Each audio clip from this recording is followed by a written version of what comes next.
இன்னைக்கு ஆடி வெள்ளி, ரெண்டாவது வெள்ளி காலையில் டே 4:30 போலேயே ஸ்டார்ட் ஆயிடுச்சு. காலையில் எழுஞ்சதுமே வெளியில் போனதும் பாட்டு சத்தம், சாமி பாட்டு சத்தம். பக்கத்தில் இருக்கிற கோவிலில் ஆடி மாதம் ஸ்டார்ட் ஆனதுலேருந்து பயங்கரமாக சவுண்டோட ஸ்பீக்கர்லாம் வச்சு பாட்டு ஓடிட்டே இருக்கு. அந்த வைப்லேயே காலையில் டே ஃபுல்லாக அப்படியே ஸ்டார்ட் ஆயிடுச்சு. நல்லா பிஸ்காக ஸ்டார்ட் ஆயிடுச்சு. இனி ஆடி மாதம் முடிஞ்சு அடுத்தடுத்து நிறைய விசேஷங்கள் வந்துகிட்டே இருக்கும். அடுத்த வாரம் பார்த்திங்கன்னா 27ஆம் தேதி ஆடிப்பூரம் வருது.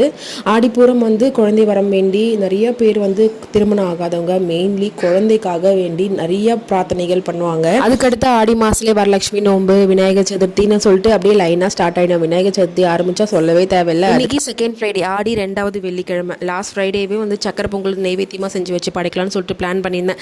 டைம் இல்லாததுனால சிம்பிளாக வச்சு படைச்சிட்டேன். இந்த முறை டைம் ஆகவே கூடாது, டைம் ஆனாலுமே செஞ்சு வச்சு தான் படைக்கணும்னு சொல்லிட்டு காலையில் எழுந்ததுமே குளிச்சுட்டு வந்து ஃபர்ஸ்ட் அந்த வேலையை தான் பார்த்தேன். நெய்வேத்தியம் ஃபர்ஸ்ட் ரெடி பண்ணி வச்சுட்டு அதுக்கப்புறமா தான் எல்லா வேலையும் ரெடி பண்ணிட்டு இருந்தேன். நெய்வேத்தியம் எல்லாத்தையும் ரெடி பண்ணி வச்சுட்டு வாசல்ல மஞ்சள் குங்குமம், நிலைவாசல்ல மஞ்சள் குங்குமம்லாம் வச்சுட்டு துளசி மாடத்துலையும் மஞ்சள் குங்குமம் எல்லாத்தையும் வச்சு விட்டுட்டு நிலைவாசல்ல வேப்பிலை மாயிலை தோரணம் எல்லாத்தையுமே கட்டி விட்டாச்சு. இதெல்லாம் எப்பயும் போல நிலைவாசல்லையும் துளசி மாடத்துலையும் விளக்கேற்றி வச்சுட்டு அதுக்கப்புறம் பூஜையை ஸ்டார்ட் பண்ணிட்டேன். உள்ள வந்து விளக்கெல்லாம் ஏற்றி வச்சுட்டு வீடு ஃபுல்லாக சாம்பிராணி போட்டுட்டு இன்னைக்கு பூஜை நல்லபடியாக முடிச்சாச்சு. 4 மணிக்கு ஆரம்பிச்ச வேலை 8 மணிக்கு தான் முடிஞ்சுது. ஏன்னா பாப்பா என் கூடவே ஏஞ்சிட்டா, 6 மணிக்கெல்லாம் ஏஞ்சிட்டா. ஸோ அவளையும் பார்த்துக்கிட்டு பூஜை வேலையை ரெடி பண்ணிட்டு கொஞ்சம் டைம் ஆயிடுச்சு. ஆனால் நல்லபடியாக பூஜை பண்ணி முடிச்சாச்சு. இன்னைக்கு எங்கள் வீட்டு பக்கத்தில் இருக்கிற கோவிலில் வந்துட்டு ஆடி 2வது வெள்ளி அப்போ நல்லா கிராண்டாக வந்துட்டு இந்த செடல் போடுறது அந்த மாதிரி நிறைய விஷயம் நடக்கும். கல்யாணத்துக்கு முன்னாடி வரைக்கும் நான் அந்த கோவிலில் வந்துட்டு ஒரு இயர் தவறாமல் போயிட்டு செடல் போட்டு வருவேன். எங்கள் அம்மாவோட வேண்டுதல் அது.